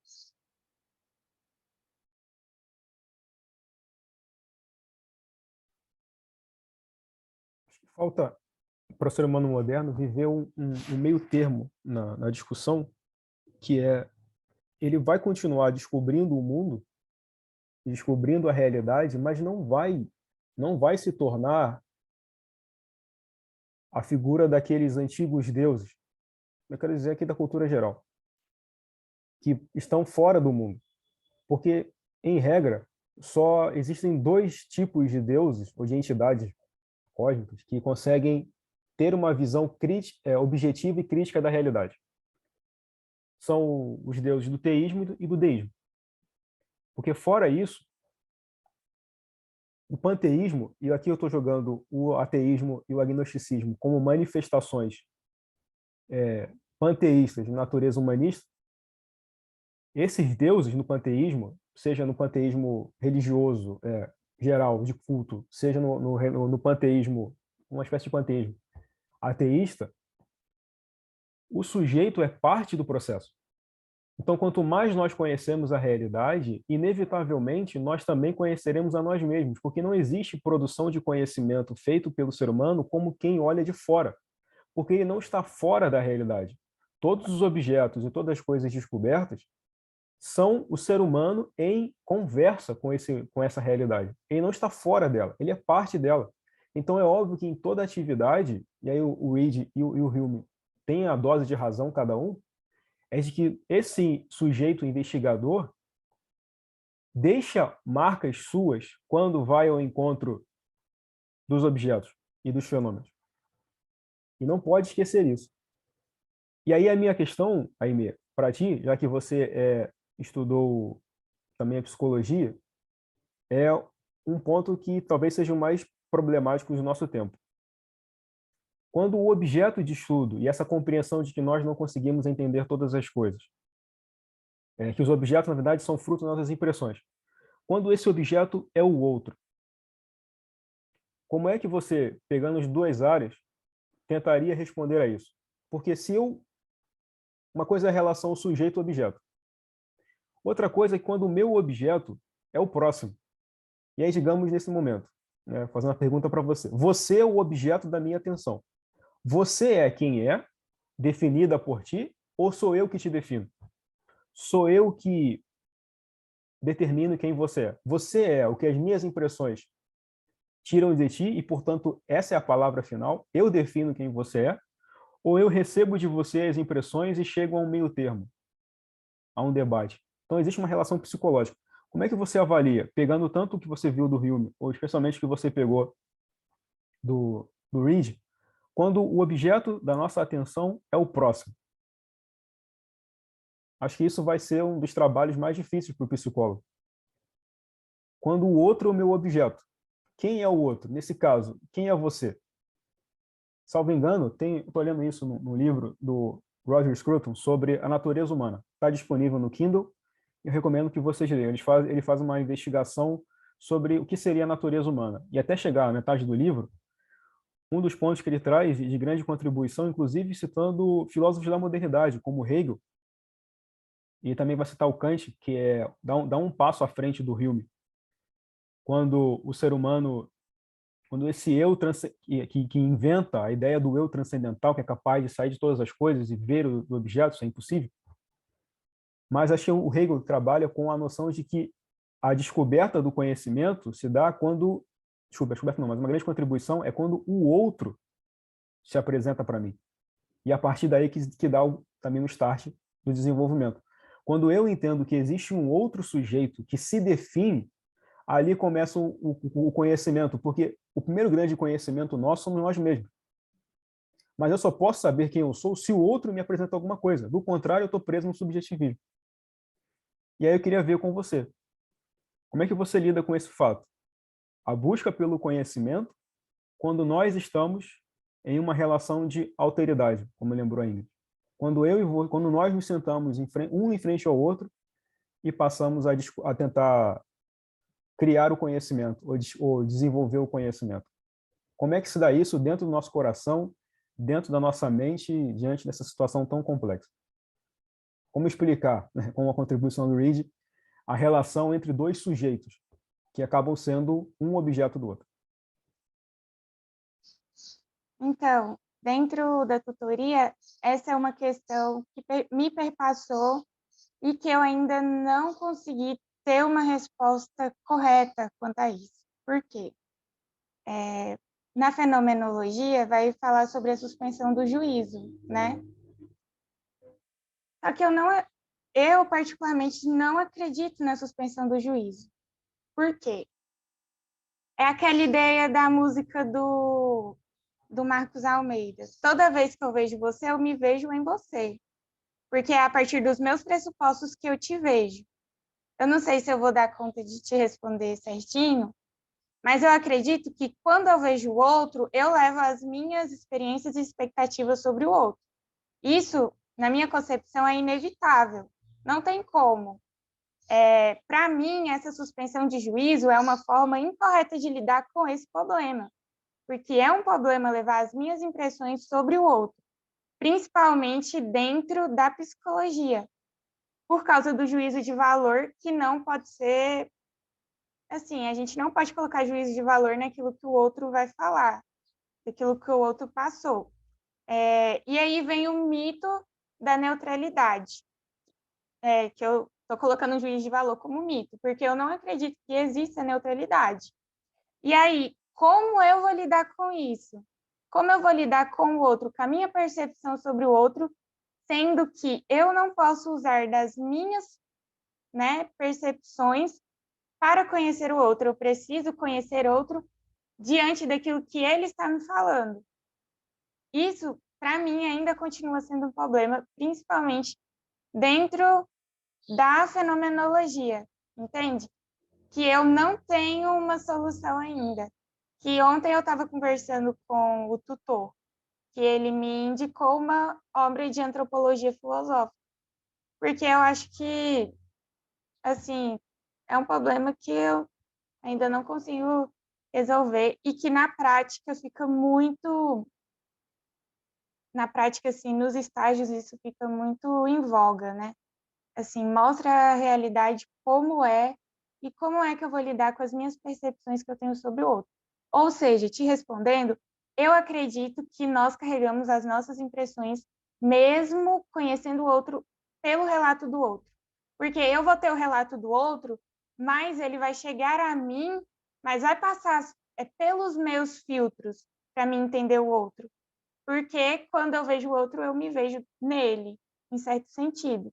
Então, é nesse caminho que eu costumo pensar, mas sem uma resolução desse problema. Eu ia comentar também, acho que o Reed, ele... a relação entre eu e o outro é um tema muito complexo, e eu acho que o que o Reed apenas pode auxiliar é apontando para o realismo, que como a realidade não é redutível às ideias, então a gente pode, a partir disso, apontar para o realismo, e aí, a partir desse realismo, a gente tem um conhecimento do outro. Mas acho que é só nisso. Acho que não dá para, pelo menos, eu não conheço direito o Reed, eu só li o que a gente trouxe para a reunião hoje do Reed, mas parece que o problema dele é mais epistemológico, e aí, então, por isso, acho que nem dá para aprofundar tanto nesse problema da relação de alteridade, que é um problema aí que a gente já tem mais aprofundada e na filosofia contemporânea, etc. Eu acho que é por aí a questão do realismo. Ô, Thiago, deixa eu só aqui falar. Eu fui interrompido pelo meu gato ali, que ele já foi embora já, né? O safadinho, que só fez a baguncinha e saiu correndo. Aí a questão do lugar de fala. Eu acho que é interessante porque sabe que existe de fato esse conceito de lugar de fala é verdadeiro? Eu acho que dizer sim ou não é muito simplista. Acho que é um tema tão complexo que dizer sim ou não acaba fazendo com que esse tema não seja discutido de uma forma como deveria. Por quê? Porque eu acredito que sim, que existe um pouco disso. Existe um pouco do lugar de fala. Não é em todas as situações. Mas, por exemplo, essa questão do outro, como você falou, do outro e eu. Acho que, de fato, o realismo tem, de fato, né, a sua contribuição excelente, porque, de fato, se negarmos isso, a gente vira simplesmente solipsista, achando que só existe o eu e o outro. Isso é óbvio, mas, por exemplo, a Amy falou uma coisa interessante, né? Que será que Deus não me deu a nossa capacidade de poder, por exemplo, entender o outro? E é uma pergunta interessante. E, de fato, eu acho que é uma pergunta muito honesta. Mas, ao mesmo tempo, eu pergunto, olha, o mesmo Deus que se diz onisciente, aí não vou dizer como é que é a questão da onisciência, como é que é, se aplica a nós, a ele, como é que é, certamente, como é que é essa questão da onisciência, mas é o mesmo Deus que ele diz que é onisciente, também é o mesmo Deus que se habitou entre nós, sofreu os mesmos, e vai dizer que lá em Hebreus que ele padece pelos nossos sofrimentos porque ele sofreu dos mesmos. É claro, os mesmos dele não é o mesmo que o meu, mas existe sim um pouco dessa noção de que para poder entender o outro também é um pouco necessário eu sofrer.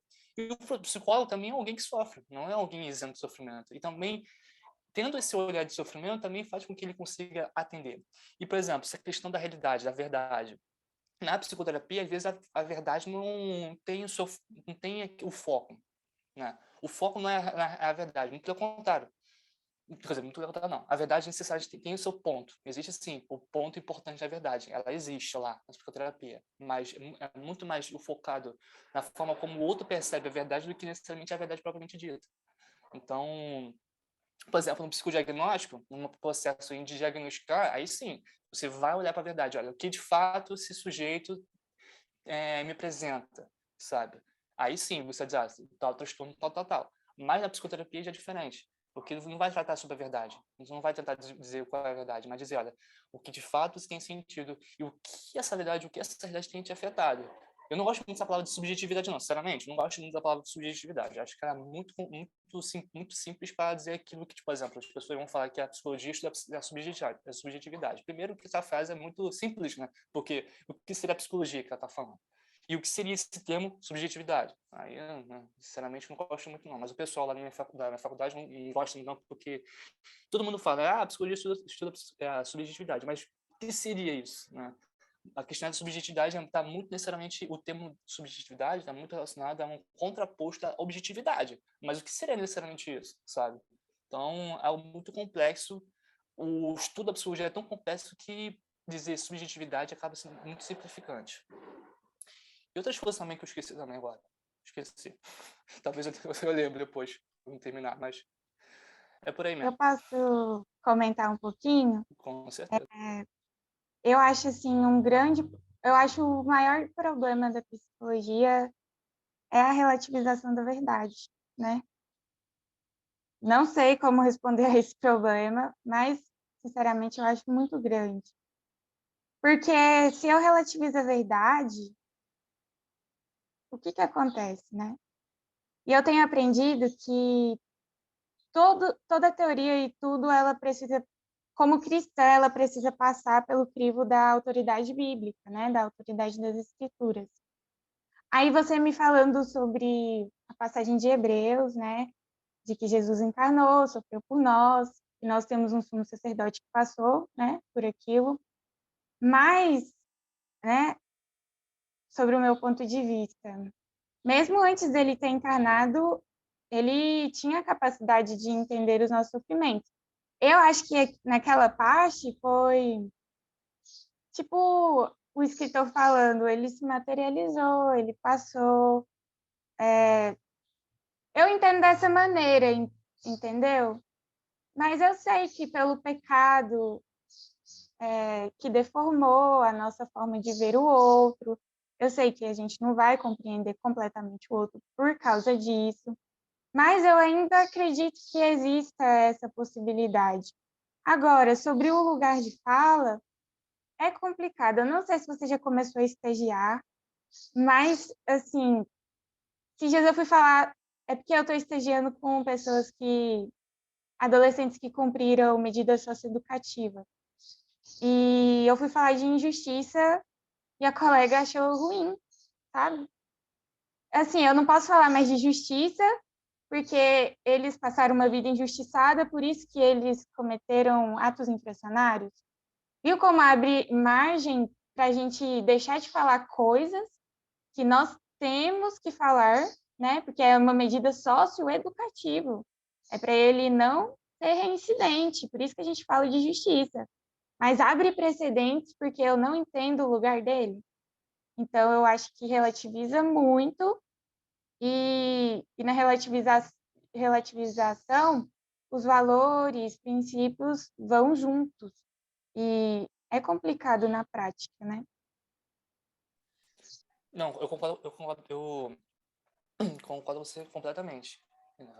É que o que eu falei, necessariamente, é que não é sim, não. Não é necessariamente dizer que o lugar de fala existe e o que existe. E, necessariamente, eu acho que é um debate tão complexo do que simplesmente dizer sim ou não é insuficiente. Existe sim, por exemplo, quando eu entro em contato com outro, existe coisa assim que eu consigo entender. Agora, quando a coisa é mais específica, eu acho que, para não dizer que não, é muito mais complexo.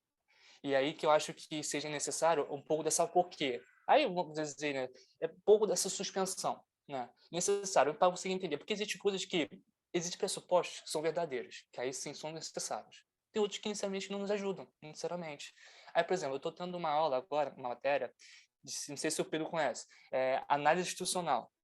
Análise institucional é simplesmente um fruto do pós-estruturalismo. O análise institucional, quais são os autores? Félix Guattari e Deleuze. Esses caras, necessariamente, desconstroem muito dos conceitos estruturalistas. Então, por exemplo, uma coisa interessante é que eles falam assim, olha, não existe neutralidade. E quando eles falam neutralidade, é no sentido de que não existe como eu não me afetar com aquele que eu estou tendo contato. Não existe, de fato.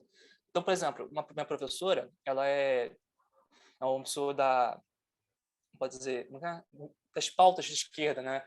Defesa dos direitos humanos, tem todas as pautas LGBTQistas, racismo, antirracismo, tem todas essas pautas. É uma pessoa muito gente boa, cara, uma pessoa muito gente boa. Mesmo com essas pautas, é uma pessoa muito gente boa.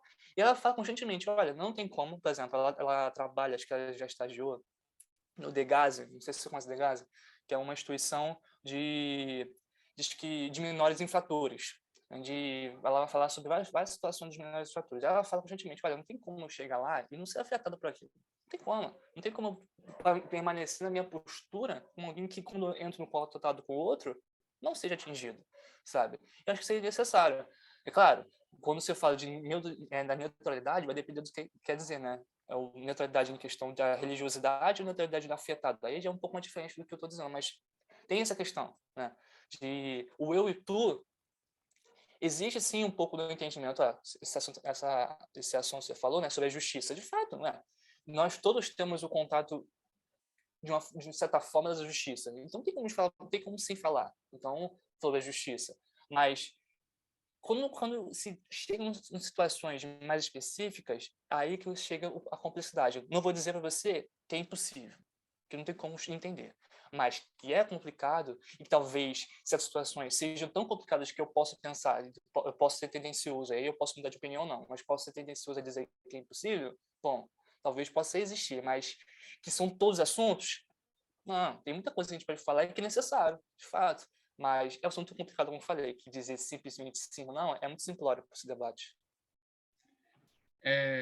Só também, até pela questão do horário, mas tem alguma dúvida com relação, ou comentários com relação também ao tema do Reed, Hume, nessa relação, só para a gente também agora poder, nesses minutos finais, voltar para esse tema? Tem mais algum comentário nesse sentido, pessoal? Só falaria assim que o Reed contribui para fazer com que as coisas sejam, que existe uma realidade além do ser humano, ela existe independente do ser humano, e assim carrega um elemento virtuoso dentro do seu procedimento, que é o ser humano em constante humildade perante a realidade na qual está inserido. Então ele quebra, ele valoriza o indivíduo, ele valoriza o sujeito investigador, reconhece a sua importância, reconhece que é um sujeito limitado, com dificuldades para fazer as coisas, mas ainda assim, e também por causa de Deus, apesar das nossas limitações, mas a existência de Deus e toda a obra da Escritura que nos revela isso mais do que a natureza, porque cada uma tem a sua contribuição a dar e as duas juntas formam o nosso conhecimento possível de Deus, é um sujeito que caminha para a investigação. Acho que essa é uma das grandes contribuições. Apesar de divergir do Hume, o Reed sempre trabalha, ou indicou na sua obra, eu já li uma parte do primeiro capítulo, estou indo para o segundo dessa obra que nós vamos ver agora, e uma preocupação dele é continue a investigação. Ele quer a investigação, mas assumindo esse compromisso de que ele não vai tentar moldar a realidade à sua mente, mas vai assumir as suas limitações para compreendê-la da melhor maneira possível. Acho que isso é um caminho que o cristão precisa ter. Ele não retira o Hume, ele não retira o Descartes, ele não retira o Locke ou o Berkeley. Ele quer que essas pessoas participem no debate, porém não quer tomar parte com eles com a supremacia do indivíduo sobre a realidade, mas lembrar que o indivíduo também é parte da realidade. Cada vez que estudamos, nós também nos tornamos mais objetos do nosso próprio estudo. É uma relação para a vida, é uma relação da vida. Eu acho que o Reed faz isso muito bem. Conjuga o rigor acadêmico, o rigor investigativo, seja na filosofia, seja em outros ramos da ciência, com virtudes imprescindíveis que o Evangelho nos traz.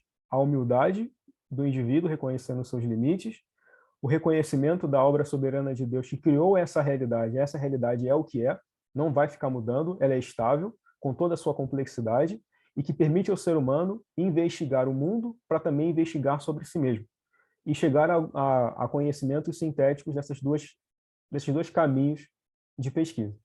Eu acho que a Aimee conseguiu trazer para a gente, queria só enfatizar isso que ela trouxe da obra do Reed, que é essa jornada.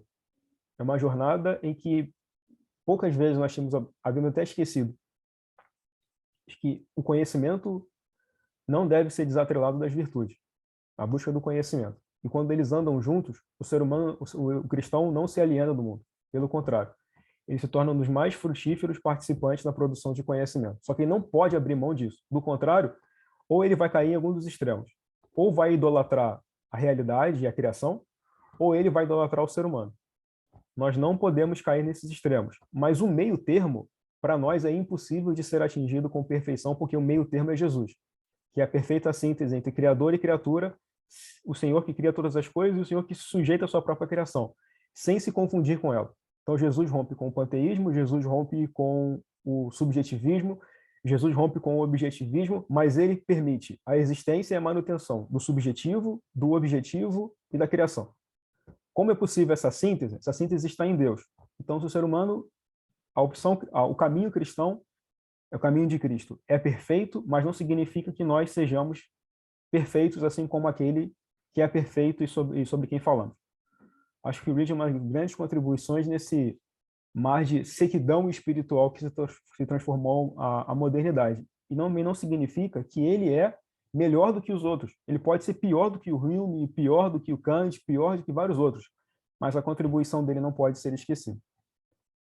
E nós, de novo, parabenizar a Aimee pela apresentação, porque foi muito bem feita, e até dentro da proposta do grupo, que é não cairmos nos tecnicismos, mas fazer uma investigação, um estudo com o máximo de rigor possível.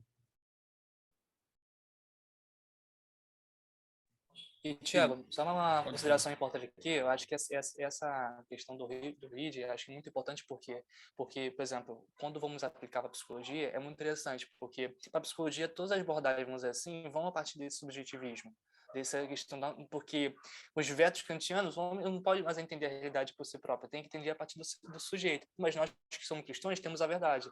Então, tentar encontrar a abordagem ideal do cristão é difícil demais, porque ela não existe na verdade, porque o ser humano, porque todas as abordagens são construídas a partir da percepção humana, tem suas falhas, mas nós como cristãos, nós temos como realmente fazer o quê? Que ela falou agora, a Reed falou, fazer esse remendo ou desconstruir aquilo que as abordagens não conseguem de forma eficaz atingir a realidade, porque nós temos a palavra de Deus, temos Cristo Jesus, que o criador da realidade. E a partir da palavra que nos dá os moldes de como entender a realidade, faz com que podemos, a partir das abordagens que têm um propósito de entender o ser humano, corrigir aquilo que foi danificado pelo pecado. Então, e também pela nossa tendência, nossa limitação de como criatura. Então, achei interessante essa questão do Reed de fato, porque essas contribuições para a psicologia, por exemplo.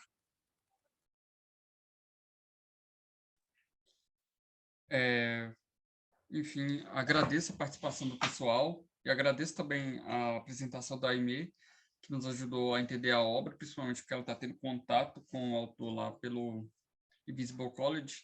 Isso nos ajudou pra caramba com relação aos nossos estudos. Agora a gente vai ter a próxima reunião daqui 2 semanas, eu acho. Creio eu. Deixa eu ver aqui. Qual que é? Vai ser dia 15, sim, daqui 2 semanas. A gente precisa de alguém para apresentar para a próxima reunião, a gente ainda não definiu. Se alguém quiser pegar, está aberto aí a próxima apresentação. Enfim, pessoal, agradeço pela participação de todo mundo, agradeço a apresentação da Aimee. Bom fim de semana para vocês e até a próxima reunião.